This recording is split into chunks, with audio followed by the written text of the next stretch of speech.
Good morning and welcome to Morning Java. Brought to you as always by Get Go Cafe and Market, where right now they still have the Road Hog sandwich deal. They got ribs, they got pickles, they got onion straws. Put them all in a sandwich, put it in your stomach. It's a good summer sandwich. I just had one the other day too. I believe that you just had one. You probably had several. Several. Yes, yeah. I partake. How you doing though? I'm doing great. That's good. Let's talk about an interesting matchup we've been seeing a little bit in camp by two rookies. Benny Snell versus Devon Bush. Yeah, Mike Tomlin is very cognizant of who he puts against who when he's doing drills. And sometimes you can tell how much he likes a player by who he pits him against in certain drills. And so thus far early in camp, it's been Benny Snell versus Devon Bush a lot in these early drills. They're both going to be on the roster, and he's challenging these guys to see, as he told me yesterday, who can be the winner, who steps up and gets that next matchup. It's kind of like working your way through a video game. You got to beat this boss before you move on to the next one. Great analogy. I think that's perfect. I mean, Tom's been saying people don't ask him, what do you see with this group? What do you see today? It's not about groups, it's about matchups. It's all about matchups. Who's winning those matchups? Devon Bush still looks great in blanketing anybody that's really covering. But what has caught me off guard, we didn't see a lot of Benny Snell receiving. He's very good at it. He's really adjusted to that. That's something he's always had. Here's the thing that Keith Butler told me. He said, look, I think Bush is better right now in zone coverage. I think he has a better understanding of the concept.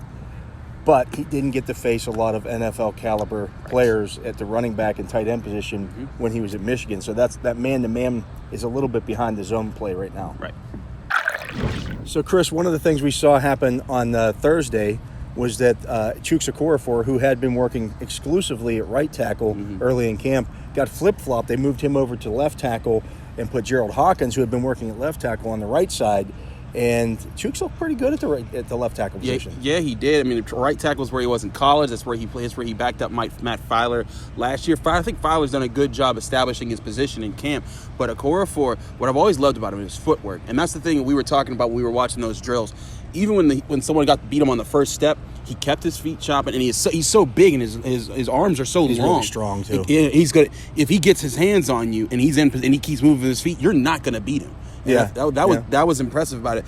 The unfortunate thing in that situation is they were also challenging Hawkins, who's been hurt for 2 years now, and we're finally getting to see what he's doing in camp, and he is getting abused left and right, especially every time they match him up with Ola Adini. I mean, it's death taxes and Ola Adini being Gerald Hawkins in pass rush drills right now. Yeah, it's really you saw them actually move Zach Banner up a little bit too, and challenge Zach Banner a little bit. And he did well. Yeah, he's a massive human being. He's actually not as massive as he was last year. He's down about 40 pounds from where he was at last year. Wish I was down 40 pounds. He's a former fourth-round draft pick of the Cleveland Browns, so he's got some play there as well. So it's going to be interesting to see how that tackle battle continues to unfold behind the starters.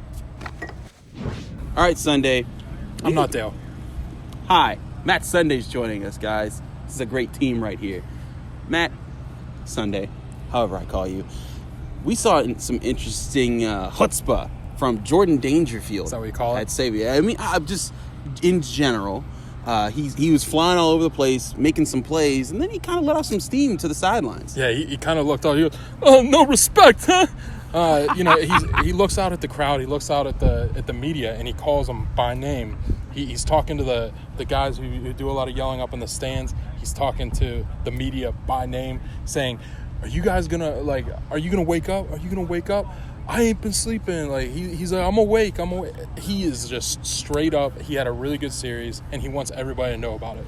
Yeah, I think the thing with Dangerfield, he might be feeling the heat because Cameron Kelly, the AAF guy who's come in, he's taken the first team reps at free safety, which I thought was going to automatically be Dangerfield whenever Sean Davis went down. And now Cameron Kelly, and Kelly hasn't looked bad either. So I think that people are starting to say, oh man, I think there might be another angle to this as well, though. Yeah, he was fired up though, and Tomlin on the sidelines, Dangerfield's out there, and he's barking out all the orders. He's telling people where they need to be. He's trying to call out reads. He's yelling numbers. I haven't seen him that animated. And, and Tomlin was respecting it, too. And the thing is with Dangerfield, he's been the communicator. That's the big thing with how he's how he's really earned his spot on the team. And for the past couple years, I've always seen Tomlin challenge Jordan Dangerfield in the middle of, he's like, and say, hey, what's this? Call this out. But here's my theory. Dangerfield isn't just being pushed to the second team in place of Kelly just because of skill. He's also the best guy back there to keep the secondary on the second team together, because that's what he's ultimately going to be doing. He's the guy that if Davis goes down, he's got to call all the plays and relay those. You know why I like Dange, as they call him? He always walks in that fashion show that I go to every fall. That's why I like him. He walks in the David Allen fashion show. That's interesting. Him and Chicolo, man. They're just like... You ever ask him about that? No, maybe I should. You should. That's a segment.